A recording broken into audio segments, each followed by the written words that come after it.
आप देख रहे हैं विशाल 11। विशाल 11 में आज की कहानी उमेश जी की है। तो चलिए बढ़ते हैं उमेश जी की इस कहानी की ओर। कहानी में आगे बढ़ने से पहले अगर आप लोगों ने हमारे चैनल को सब्सक्राइब नहीं किया है तो कर लें और साथ ही बेल आइकन को ज़रूर दबाएं ताकि वीडियो आने वाले की नोटिफिकेशन जल्द ही मिल जाए। नमस्कार, हिंदी स्टोरी विशाल 11 में आपका स्वागत है। आज की जो कहानी है वह हमें उमेश जी ने भेजी है और अब आगे की कहानी हम उमेश जी के ही शब्दों में जारी रखेंगे। मेरा नाम उमेश है। आज जिस घटना को मैं आपको बताने जा रहा हूँ वह मेरे चाचा के दोस्तों के साथ घटी घटना है। मेरे चाचा जब 18 साल के थे तब उनका एक दोस्त विजेश और विजेश का दोस्त विशाल रोज रात को गांव के पास वाले तालाब से मछली पकड़ते और दिन में आसपास के गांव में जाकर उन मछलियों को बेच आते। इस तरह उन दोनों का घर चलता था। पर 4-5 दिन से यह दोनों तालाब के किनारे मछली पकड़ने के लिए जो मेड़ बनाते थे उसमें कोई रोज रात को आकर अपने पैर से उस मेड़ को तोड़ दे रहे थे और इसके कारण जो मछलियाँ मेड़ के ओर आती तो पर मेड़ टूट जाने की वजह से वह सारी मछलियाँ वापस तालाब में चली जाती।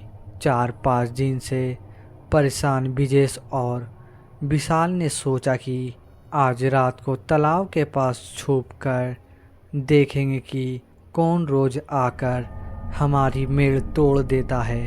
और दोनों ने ऐसा ही करा। दोनों अपने अपने घर से खाना खाकर तालाब की तरफ निकल गए और वहां जाकर पास की झाड़ी में छुप कर बैठ गए। वह दोनों मेड़ बनाकर लगभग रात के 9 बजे से ही छुपे बैठे थे।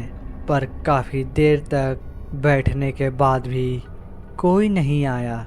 जब विजेश ने विशाल से कहा, भाई तुम जब तक नज़र रखो उतनी देर में सो जाता हूँ और जब तुम्हारी नींद आने लगी या कोई आ जाए तो मुझे जगा देना।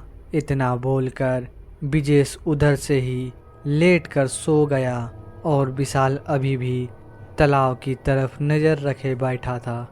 और विजेश को लेटे हुए अभी 1 घंटा ही हुआ होगा कि तभी विशाल ने देखा एक औरत सफ़ेद रंग की साड़ी पहनकर तालाब की ओर चले जा रही थी। तभी विशाल ने भी विजेश को जगा दिया और कहा, भाई वह देख, मुझे लगता है कि यही औरत रोज़ हमारी मेड़ तोड़ देती है। विशाल की बात सुनकर विजेश ने कहा, अभी 2 मिनट में इस सब बात का पता चल जाएगा कि वही मेड़ तोड़ती है या नहीं। इतना बोलकर दोनों अपनी जगह से छुपे बैठे उस औरत को देखे जा रहे थे। तभी उन्होंने देखा हुआ औरत चलते तालाब के पास गई और विजेश और विशाल के बनाई मेड़ को अपने पैर से तोड़ दिया। तभी विशाल को यह देखकर बड़ा ही गुस्सा आया और उसने अपना डंडा उठाया और उस औरत को मारने के लिए उसकी तरफ भाग कर जाने लगा। पर तभी उस औरत ने भी विशाल को देख लिया था कि कोई उसको मारने के लिए आ रहा है, इसलिए वह भी वहाँ से भागने लगी।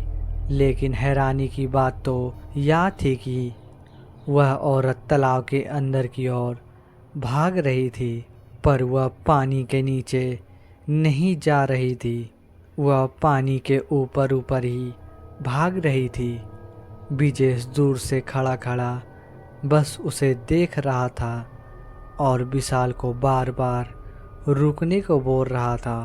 पर पता नहीं विशाल को उस समय क्या हो गया था कि वह बिना रुके उस औरत के पीछे पीछे भागते हुए तालाब में घुस गया और लगातार उस औरत के पीछे भागे जा रहा था। वह औरत लगभग तालाब के बीचों बीच आ गई थी, पर फिर भी वह पानी के बिल्कुल ऊपर ही चल रही थी और विशाल के पानी अब कमर से भी ऊपर आ गए थे।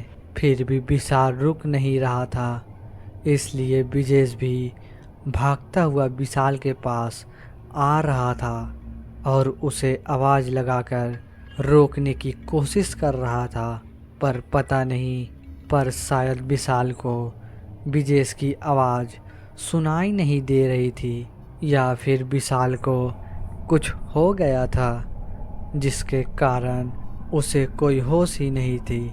और विशाल भागते भागते तालाब के इतने अंदर आ गया था कि अब बस उसका सर ही दिख रहा था। अब उस औरत ने भी भाग भाग कर तालाब पूरा पार कर लिया था और विजेश तालाब के बाहर से ही खड़े होकर विशाल को आवाज़ मारे जा रहा था। पर विशाल बिना रुके अब तालाब के इतने अंदर चला गया कि वह पानी में पूरा गायब हो गया और अब विजेश को विशाल और वह औरत कहीं नहीं दिख रही थी। विशाल तो अब पानी में पूरा डूब चुका था और वह औरत भी पता नहीं गायब हो गई थी। विजेश बाहर ही खड़ा था, तभी विजेश के कंधे पर किसी ने हाथ रखा। विजेश पहले से ही बहुत डरा हुआ था, क्योंकि उसे जो देखा वह अविश्वसनीय था। फिर भी वह डरते हुए पीछे मुड़ा तो जो उसने देखा उसे देखकर उसकी आंखें फटी की फटी रह गई। उसने देखा उसके कंधों पर उसी औरत ने हाथ रखा हुआ था जो अभी थोड़ी देर पहले तालाब के ऊपर भाग रही थी। पर इस बार उस औरत का चेहरा बड़ा ही खौफनाक लग रहा था। उसका चेहरा जगह जगह से कटा फटा हुआ और पूरा सफ़ेद था। तभी उस औरत ने अपने हाथ विजेश के कंधे से हटाकर उसके गले पर रख दिया और उसने अपने एक ही हाथ से उसका गला दबाने लगी।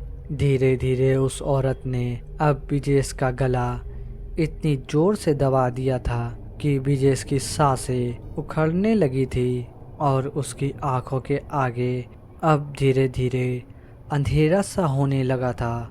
और देखते देखते विजेश की पूरी आंखें बंद पड़ गई और जब सुबह उसकी आँख खुली तो उसने देखा हुआ तालाब के पास ही बेहोश हो गया था और उसके गले से अभी भी खून बह रहा था, क्योंकि रात में जब उस औरत ने उसका गला दबाया था तो उसके नाखून विजेश के गले के अंदर घुस गए थे। पर तभी उसने तालाब की तरफ देखा तो उसके होश फिर उड़ गए, क्योंकि उसने देखा विशाल की लाश पानी के ऊपर ही तैर रही थी। और उस दिन के बाद से विजेश ने मछली ही बेचना बंद कर दिया।